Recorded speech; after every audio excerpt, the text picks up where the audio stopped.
অবগত গতকালকে বাংলাদেশের জন্য একটি ঐতিহাসিক দিন ছিল। সেই দিনে আরেকটি নতুন ইতিহাসের সৃষ্টি হয়েছে জুলাই ঘোষণাপত্র প্রদানের মাধ্যমে। সেজন্য অবশ্যই আমাদেরকে সরকার এবং সরকার প্রধান তাকে ধন্যবাদ জানাতে হয়, কিন্তু আসলে আমরা ধন্যবাদ জানাতে হচ্ছে কি বলবেন, একটু মানে পুরোপুরি সন্তুষ্ট নয় এমন একটা অবস্থায়, অর্ধেক সন্তুষ্টি নিয়ে অর্ধেক অসন্তুষ্টি নিয়ে সরকারকে আমাদের ধন্যবাদ জানাতে হচ্ছে। কারণ যেহেতু আমরা শুরু থেকেই বলে আসছি, এই গণ অভ্যুত্থানের মধ্যে দিয়ে গঠিত অন্তর্বর্তীকালীন সরকার আমাদের সকলের সরকার। এই সরকারের ব্যর্থতা মানে আমাদের সকলের ব্যর্থতা।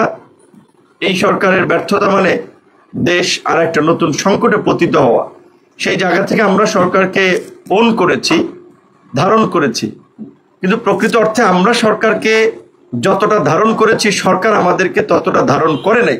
সরকার শুধু ধারণ করেছে এনসিপিকে, যেই কারণে সমস্ত কর্মকাণ্ডে দেখবেন এনসিপির একটা প্রাধান্য, সদ্য নতুন দল গঠিত দল। এমনকি এই যে ঐতিহাসিক জুলাই ঘোষণাপত্র দেওয়া হলো, ভাই ইতিহাস টেনে গালগপ্প অনেক করা যায়, কিন্তু যে কোনো একটা বিষয়ে আপনাকে টু দ্য পয়েন্টে আসতে হয়, সামারিতে আসতে হয়। আমরা এই যে 10-15 মিনিট 5-7 মিনিট কথা বলি, টেলিভিশন যখন একটা নিউজ করে তখন কিছুতে কাট করে 1 থেকে 1.5 মিনিট বা 30 সেকেন্ড 50 সেকেন্ডের মূল বক্তব্যটাকে কাট করে, বিকজ প্রত্যেকটা জিনিসের একটা জিস্ট থাকে। তো এই গণ অভ্যুত্থানের জিস্ট, এই গণ অভ্যুত্থানের মূল মন্ত্র, এই গণ অভ্যুত্থানের মূল প্রেক্ষাপট ছিল 2018 সালের কোটা সংস্কার আন্দোলন। যেই আন্দোলনকে কেন্দ্র করেই, যেই আন্দোলনের মধ্যেই গড়ে উঠেছিল আমাদের ছোট ভাই বন্ধুদের, কিশোর বন্ধুদের নিরাপদ সড়ক আন্দোলন। এবং এই কোটা সংস্কার আন্দোলন এবং নিরাপদ সড়ক আন্দোলনের ধারাবাহিকতায় আমরা তরুণ প্রজন্মকে নিয়ে এই প্রথাগত রাজনীতির বাইরে আমরা সংগ্রাম চালিয়ে গেছি। এবং সেই সংগ্রাম থেকেই জন্ম নিয়েছে ছাত্র যুব শ্রমিক অধিকার পরিষদ, গণ অধিকার পরিষদ। এবং 2024-এ যেই আন্দোলন শুরু হয়েছে, আমাদের সাধারণ সম্পাদক যেটি বলেছেন, এই ধরনের একটি মিথ্যাচার, এই ধরনের একটি বিকৃত ইতিহাস জুলাইয়ের ঘোষণাপত্রে থাকবে, এটা আমরা প্রত্যাশা করি নাই। যে জুলাইয়ের আন্দোলন নাকি শুরু হয়েছে দুর্নীতি বিরোধী এবং কোটা বৈষম্যের বিরুদ্ধে। কিসের দুর্নীতির বিরুদ্ধে? কোথায় আন্দোলন শুরু হয়েছে? এই আন্দোলনের মধ্যে কোথাও লেখা ছিল, পরিষ্কারভাবে ব্যানারে লেখা ছিল 2018 সালের পরিপত্র পুনর্বহালের দাবিতে, পরিষ্কারভাবেই বলা ছিল পুনর্বহালের দাবিতে, ব্যানারটা ছিল বৈষম্য বিরোধী আন্দোলন। কাজী এই ধরনের উচ্চ শিক্ষিত লোক, জ্ঞানীগুলি লোকেরা একটা খসড়া আপনার দিবেন, সেই খসড়ায় একটা ঢাম মিথ্যা কথা থাকবে, এটা আমরা প্রত্যাশা করেছিলাম। এই জন্য বলে মন গড়া ইতিহাস লেখা যায় না। আওয়ামী লীগ 71-এর যে ন্যারেটিভ বিনির্মাণ করার চেষ্টা করেছে, আমরা দেখেছি এই জুলাই গণ অভ্যুত্থান নিয়ে একটি গোষ্ঠী, তাদের মন গড়া একটা ইতিহাস বিনির্মাণ করার চেষ্টা করা হয়েছে। আমরা বিএনপি, জামাত এবং এনসিপির সুস্পষ্ট বক্তব্য চাই। আমরা যতদূর জানতে পেরেছি, এই ঘোষণাপত্র চূড়ান্ত করার আগে দফায় দফায় ফরমালি এবং ইনফরমালি বিএনপি, জামাত, এনসিপিকে নিয়ে বৈঠক হয়েছে। তাহলে বিএনপি, জামাত, এনসিপি এই মিথ্যাচার স্বীকৃতি দিয়েছে কিনা, কিংবা এই মিথ্যাকে ধারণ করে কিনা, আমরা সেটি জানতে চাই তাদের কাছে। যেহেতু আজকে প্রত্যেকটি দল আনুষ্ঠানিক প্রতিক্রিয়া দিচ্ছে, এই বিষয়ে সুস্পষ্ট তাদের মন্তব্য আমরা জানতে চাই।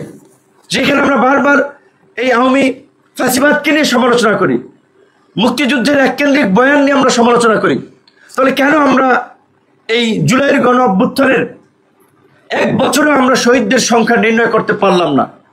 কেন এই ধরনের একটা বড় ডিস্টেন্স, যেখানে জাতিসংঘ বলছে 1400, সরকারি হিসেবে 836, বেসরকারি হিসেবে কেউ বলছে 1000 খানেক, তো কেন এই ধরনের তারতম্য হবে? অভ্যুত্থানের 1 বছরের মাথায়ও আমরা একটা সঠিক ইতিহাস জাতির সামনে তুলে ধরতে পারলাম না। এটাই সরকারের ব্যর্থতা, আমাদের ব্যর্থতা নয়। কারণ সরকারের তারা সঠিক ইতিহাস তুলে ধরতে পারে নাই, তারা সঠিক তথ্য জাতির সামনে উপস্থাপন করতে পারে নাই। ঢাকঢোল পিটিয়ে একটা ঘোষণাপত্র দেওয়ার বিষয় জাতির সামনে হাজির করলেন, সেটাতেও শুভঙ্করের ফাঁকি রয়েছে। এখানে বলা হয়েছে যে পরবর্তী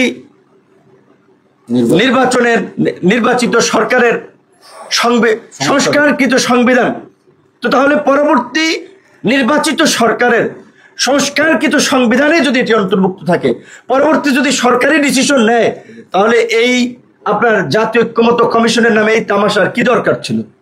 তামাশার তো কোনো দরকার নাই।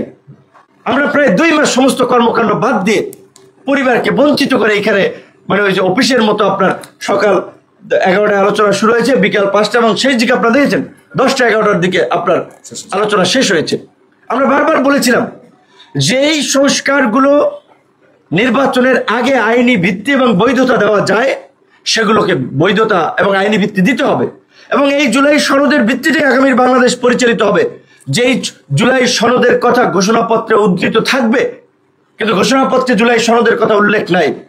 যখন বলা হয়েছে যে এই ডিক্লারেশন আপনার সংবিধানের সন্নিবেশিত থাকবে, সেখানে যদি এইভাবে বলা থাকতো যে এই জন আকাঙ্ক্ষার বাস্তবায়নে একটি জুলাই সনদ রচিত হবে, এই কথাটুকু যদি উল্লেখ থাকতো, তাহলে এই সনদের একটা স্ট্রং আইনি বৈধতা বা ভিত্তি থাকতো। সেটি হয় নাই।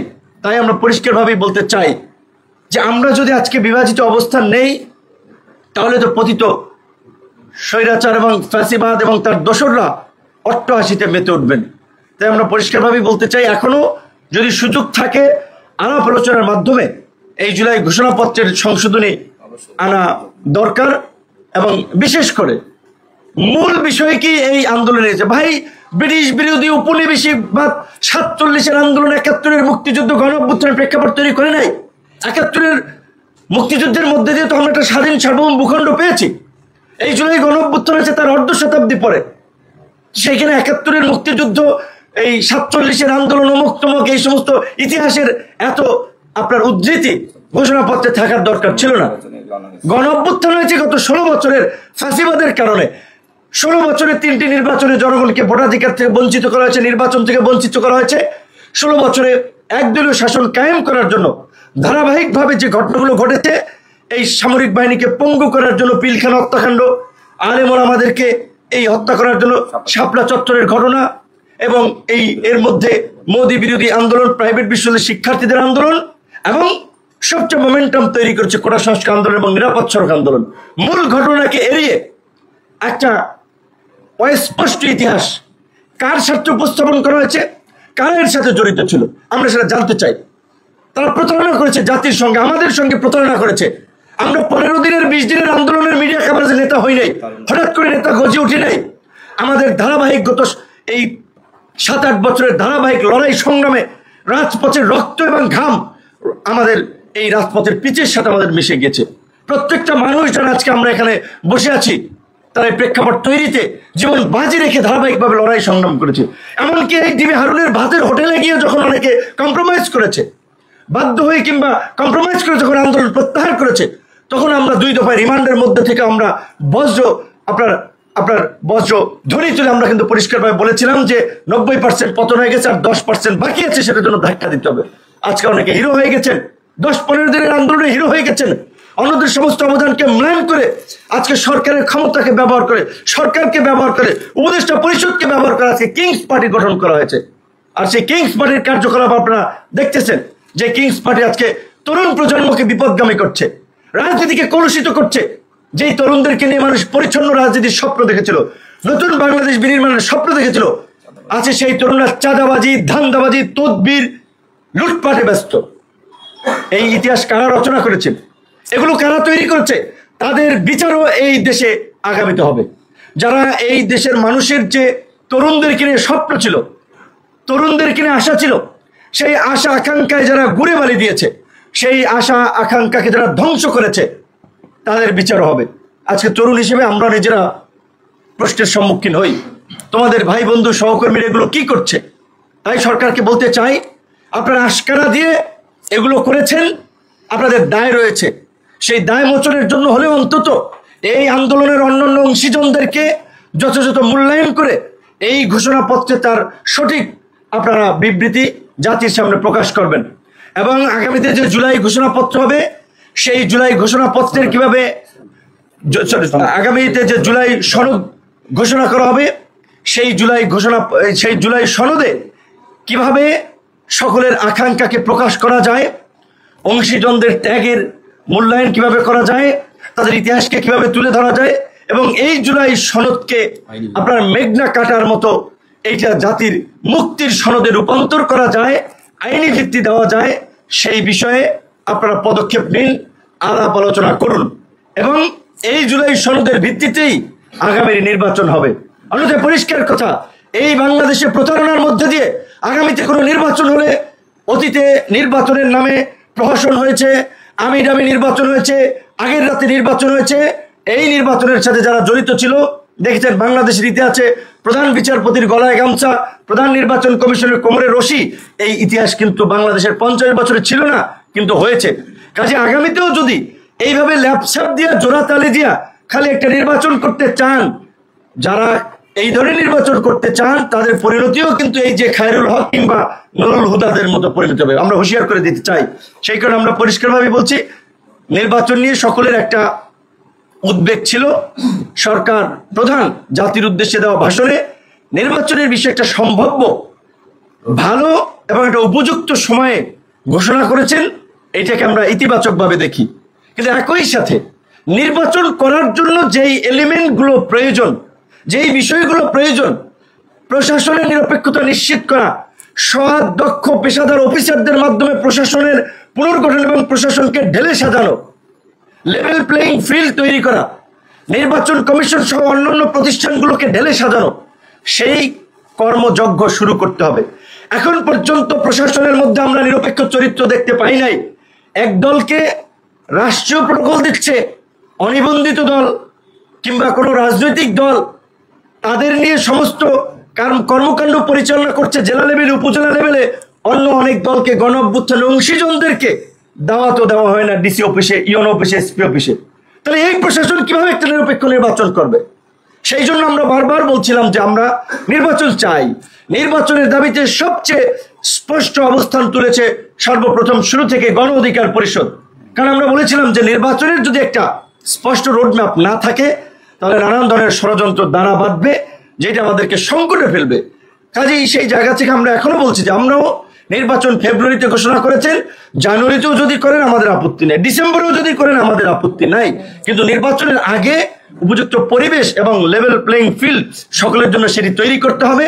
এই গণ অভ্যুত্থানে এই দেশের সাধারণ জনগণ রাজনৈতিক দলগুলো ক্রেডিটবাজি করছে। এই যে কিছুদিন আগে পত্রপত্রিকায় রিপোর্ট প্রকাশিত হয়েছে, 133 জন শিশু মারা গিয়েছে। এই 33 জন শিশু কোন রাজনৈতিক দলের কর্মী ছিলেন?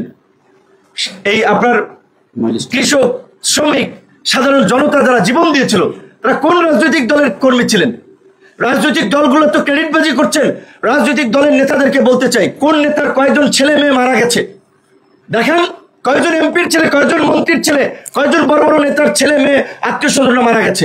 মারা গেছে এই দেশের আম জনতা, সবসময় যারা জীবন দিয়েছে, ইতিহাসের ধারাবাহিকতায় যারা সংগ্রাম করেছে, সাধারণ খেটে খাওয়া কৃষক, শ্রমিক, মেহনতি মানুষ মারা গিয়েছে। তাদের লাশের উপর দিয়ে আজকে নেতারা হচ্ছেন অনেকে, এমপি হচ্ছেন অনেকে, পয়সা কামাচ্ছেন অনেকে, উপদেষ্টা হয়েছেন অনেকে। আন্দোলনের নেতৃবৃন্দ, উল্লেখযোগ্য নেতৃবৃন্দের মধ্যে কয়জন মারা গিয়েছেন? মারা যায় নাই। এমপি মন্ত্রীরাও মারা যায় নাই। ওই যে একটা প্রবাদ আছে না, যে যখন দেশে যুদ্ধ লাগে বড় লোকেরা রুটি দেয় আর গরিব মানুষেরা তাদের ছেলে মেয়েদের যুদ্ধে দেয়। এই বাস্তবতা আমরা কিন্তু বাংলাদেশে এই জুলাই প্রত্যক্ষ করেছি।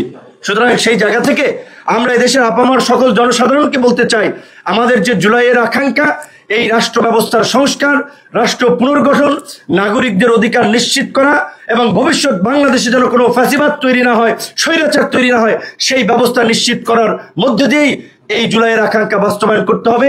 নির্বাচনের দিকে যেতে হবে।